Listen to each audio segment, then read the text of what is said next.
मनन ईश्वर ने तेजस को दिलासा देते हुए कहा, चिंता मत करो। शिक्षक केवल तुम्हारे शरीर की जांच कर रहे हैं, ये देखने के लिए कि तुम्हारा राक्षसी देव रूपांतरण कहाँ कहाँ उत्परिवर्तित हुआ है। इससे हमें तुम्हारी आवश्यकताओं के अनुसार अपने शिक्षण को डालने और तुम्हारी क्षमताओं को बेहतर ढंग से विकसित करने में मदद मिलेगी। तेजस ने जिन 2 लड़ाइयों में हिस्सा लिया, उसके बाद शिक्षकों ने लगभग सर्वसम्मति से सहमति जताई कि उसके राक्षसी भगवान रूप में परिवर्तन हुआ होगा, अन्यथा वह इतनी भयानक शक्ति कैसे प्रदर्शित कर सकता था। यह सभी पारंपरिक समझ को चुनौती देता है, लेकिन उत्परिवर्तन कहाँ हुआ यह महत्वपूर्ण था। मनुष्यों के बीच राक्षसी देव परिवर्तन पर शोध चल रहा था, खास तौर पर तेजस जैसे व्यक्ति के लिए जिसने कम उम्र में ऐसी ताकत दिखाई। यह अत्यंत दुर्लभ था और इसे अनदेखा नहीं किया जा सकता था।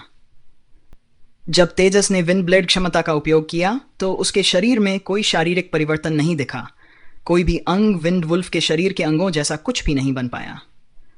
यह विवेक के आइस अप्सरा परिवर्तन के समान था, जो पूरी तरह से ऊर्जा आधारित परिवर्तन था। हालांकि तेजस के शरीर में रक्त के उतार चढ़ाव विंड वुल्फ दानव के समान थे, न कि एक मौलिक वायु शरीर के समान। इस प्रकार विशुद्ध रूप से मौलिक नियंत्रण शक्ति के संदर्भ में वह विवेक के आइस अप्सरा परिवर्तन से कमतर था। हालांकि जो आश्चर्यजनक था वह वायु तत्व पर उसका असाधारण नियंत्रण था। बर्फ तत्व की तुलना में वायु तत्व की अंतर्निहित कमजोरी के बावजूद उसने इसे संपीड़ित करके क्षतिपूर्ति की, ऊर्जा की तीव्रता को एक ऐसे स्तर तक बढ़ाया जो विवेक से भी आगे निकल गया।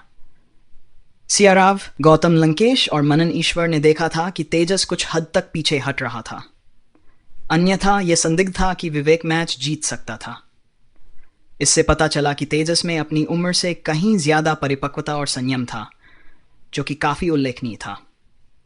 इसके अलावा यह देखते हुए कि कैसे मेयर ने पहले दिन ही उसे अपना शिष्य बना लिया था, शिक्षकों की तेजस के बारे में जिज्ञासा काफी बढ़ गई थी। तेजस ने जवाब में सिर हिलाया, लेकिन असंतोष का कोई संकेत नहीं दिखाया। सियाराव ने थोड़ा भौहें सिकोड़ते हुए पूछा, तेजस, हमें बताओ, तुम वायु तत्व को कैसे नियंत्रित करते हो? तेजस ने रुककर कहा, मैं वास्तव में तत्व ऊर्जा को देख सकता हूं और यह मेरी बात सुनता है, इसलिए मैं इसे नियंत्रित कर सकता हूं। मैंने यह देखने के बाद तत्व के साथ खेलना जारी रखा और इसने मेरी बात को और अधिक सुना। मैंने इसे अलग अलग तरीकों से काम करने की कोशिश की और मैंने पाया कि उनमें से कुछ वास्तव में व्यावहारिक थे, इसलिए मैं पवन ऊर्जा का उपयोग कुछ अलग अलग प्रभाव पैदा करने के लिए कर सकता हूं। यहां पहुंचकर तेजस को पता चल गया कि ये शिक्षक उसके पूर्व शिक्षक आदित्यराज से अलग हैं। वे दोनों ही ज्यादा अनुभवी और कहीं ज्यादा शक्तिशाली थे।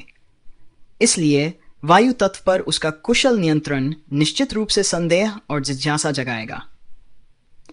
चूंकि मेयर ने उसे रहस्यमय स्वर्ग खजाने के रिकॉर्ड का रहस्य उजागर न करने का निर्देश दिया था, इसलिए उसे इसे अलग तरीके से समझाना पड़ा। उसके मन में पहले से ही एक योजना थी। उसे उम्मीद थी कि ऐसा कुछ हो सकता है और वह घबराया नहीं। आप तत्वों का निरीक्षण कर सकते हैं? सियाराव की दिलचस्पी बढ़ गई। तो हमें बताएं, वायु तत्व कैसा दिखता है?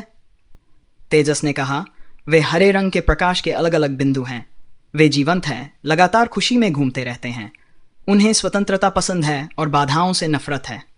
अगर मैं उन्हें प्रतिबंधित करने की कोशिश करता हूं तो वे चिड़चिड़े हो जाते हैं, लेकिन अगर मैं उन्हें स्वतंत्र रूप से घूमने देता हूं तो वे जो भी मैं उनसे कहता हूं उसे करने में खुश होते हैं। तत्वों बारे में उनकी गहन समझ स्पष्ट थी। उन्होंने कुछ ही शब्दों में उनकी विशेषताओं का वर्णन कर दिया था। उसका वर्णन सुनकर गौतम लंकेश और मनन ईश्वर की नज़र अनायास ही सियाराव की ओर मुड़ गई। सियाराव ने थोड़ा सिर हिलाया और कहा, वह सही है। मेरा मानना है कि वह वायु तत्व ऊर्जा को देख सकता है, अन्यथा तत्वों के बारे में उसकी समझ इतनी गहरी नहीं हो सकती। वाह, हमें एक खजाना मिल गया है। इस बच्चे में वायु तत्व को नियंत्रित करने की असाधारण प्रतिभा है। मुझे लगभग यकीन है कि उसका विंड वुल्फ वंश एक उत्परिवर्तन है, और उत्परिवर्तन विशेष रूप से उस पहलू में है जो उसे वायु तत्व को नियंत्रित करने की अनुमति देता है। इस संबंध में उसके पास मौलिक ऊर्जा की एक अनूठी धारणा है, और इस धारणा के कारण उसकी आध्यात्मिक शक्ति भी बढ़ गई है। संक्षेप में, हवा पर उसका उत्कृष्ट नियंत्रण इसके साथ साथ उसकी मजबूत आध्यात्मिक शक्ति के कारण है। उसने तेजस की ओर ध्यान से देखा और कहा, तेजस, जैसा कि तुम्हें पता होना चाहिए, मेयर मौलिक क्षमताओं में कुशल नहीं है।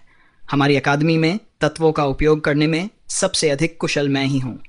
इसलिए मुझे लगता है कि मेयर का तुम्हें निर्देश देना अनुचित है, खासकर जब वह व्यस्त हो। तुम मुझे अपना गुरु क्यों नहीं मानते? मैं तुम्हें मौलिक क्षमताओं के विकास में मार्गदर्शन करूंगी।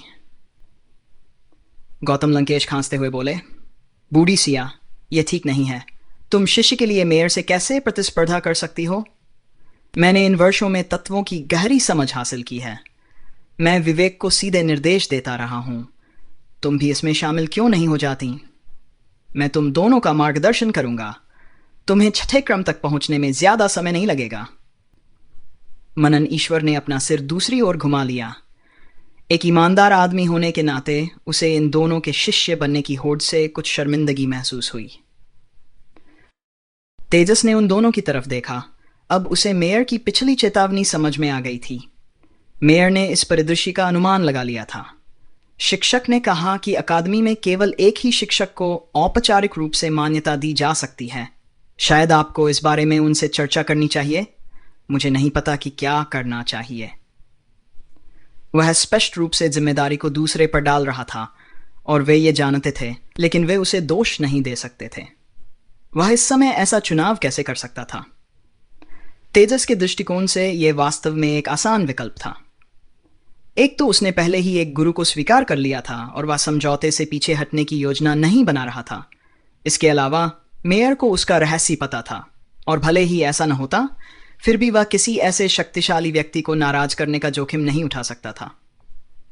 वह कमीना, सिया राव ने नाराजगी से कहा, युवाओं को गुमराह कर रहा है। मैं उसे ढूंढने जाऊंगी। जैसे ही उसने यह कहा, उसके चारों ओर एक नीली बैंगनी रोशनी चमक उठी और अगले ही पल वह हवा में गायब हो गई। बिजली चमकना। एक पल में तेजस को वह शक्ति महसूस हुई जो सिया राव ने अभी इस्तेमाल की थी, और उसका आश्चर्य और भी बढ़ गया। शायद सिया राव सही था। वह तत्व साधना के मामले में अकादमी में सबसे शक्तिशाली हो सकता है। न केवल वह भगवान स्तर पर था, बल्कि उसने सभी चीजों में से बिजली को नियंत्रित किया।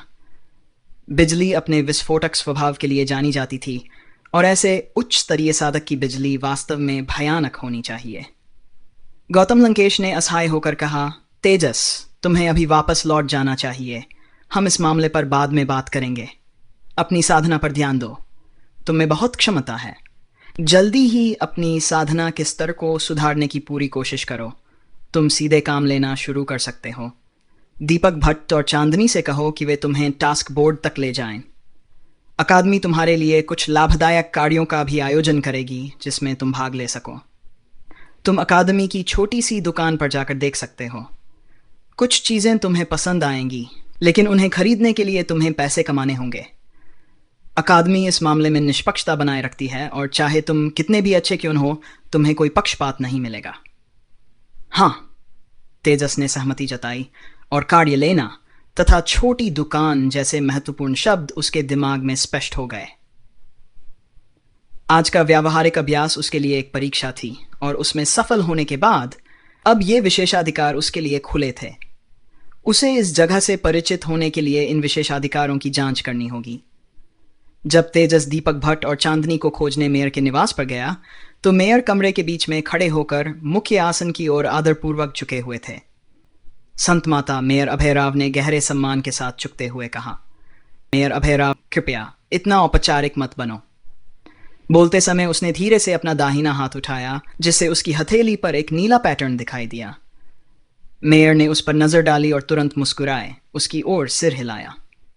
मुख्य सीट पर बैठी महिला ने हल्के नीले रंग की लंबी पोशाक पहनी हुई थी, और उसका सिर एक शंक्वाकार टोपी से ढका हुआ था, जिस पर एक घूंघट लटका हुआ था जो उसके चेहरे को छुपा रहा था। यहां तक कि उसके शरीर के चारों ओर की हवा भी कुछ हद तक अलौकिक लग रही थी।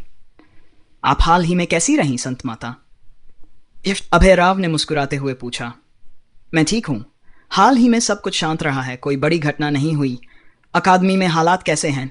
क्या बच्चे ठीक हैं? संत माता ने मुस्कुराते हुए पूछा। अभयराव ने उत्तर दिया, सब कुछ सुचारू रूप से चल रहा है और हर कोई लगन से काम कर रहा है। ओह, वास्तव में हमने हाल ही में एक नए सदस्य का स्वागत किया है जिसे हमने विंडवुल्फ जनजाति के बीच खोजा है। यह बच्चा विशेष है। उसके विंडवुल्फ परिवर्तन रक्तरेखा में संभवतः उत्परिवर्तन हुआ है। वह केवल 9 वर्ष का है और उसकी साधना पहले ही 5वें क्रम तक पहुंच चुकी है। हमने उसकी पृष्ठभूमि की पूरी तरह से जांच की है। कोई समस्या नहीं है, इसलिए हमने उसे अकादमी में स्वीकार कर लिया है। वह पहले से ही यहाँ अध्ययन कर रहा है।